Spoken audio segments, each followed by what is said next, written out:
উত্তাল সমুদ্রে ট্রলার থেকে জলে পড়ে গেল 4 জন মৎস্যজীবী, উদ্ধার হলো 3 জন, নিখোঁজ 1।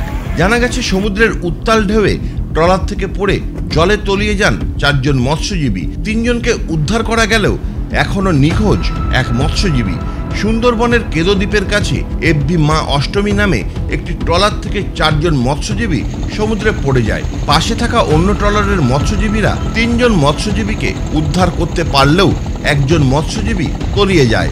নিখোঁজ ওই মৎস্যজীবী সুন্দরবন উপকূল থানার ঝড়খালির বাসিন্দা গোপাল মণ্ডল।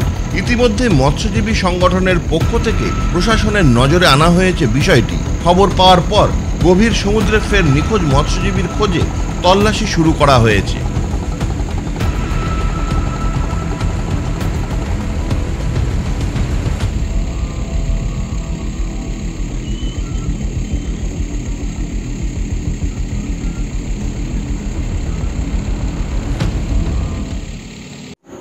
ওই গতকাল প্রায় ভোর 5টার সময় ঝড়খালির একটা ট্রলার এফবি মা অষ্টমী, ওরা ওখানে মাছ ধরছিল জাল ফেলে। সেই সময় হঠাৎ করে একটা ঝড়ো হাওয়া মানে বইতে শুরু করে এবং সঙ্গে সঙ্গে প্রচণ্ড সমুদ্র উত্তালও হয়। সেই সময় ট্রলারটা কাত হয়ে গিয়ে 4 জন ফিশারম্যান ওই জলে পড়ে যায় সমুদ্রে। তো পাশাপাশি ট্রলার এবং ওই ট্রলারের লোকজন যদিও 3 জনকে উদ্ধার করেছে, তার মধ্যে 1 জনকে উদ্ধার করতে পারেনি। তার নাম গোপাল মণ্ডল, বাড়ি ঝড়খালি, বয়স 46।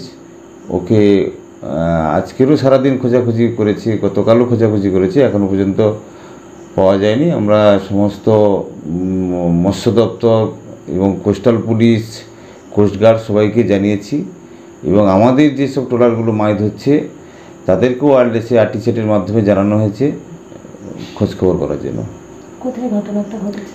ঘটনাটা ঘটেছে হচ্ছে ওই কেদো দ্বীপ আছে, কেদো দ্বীপের সংলগ্ন প্রায় 10-12 কিলোমিটার দূরে উপকূল থেকে।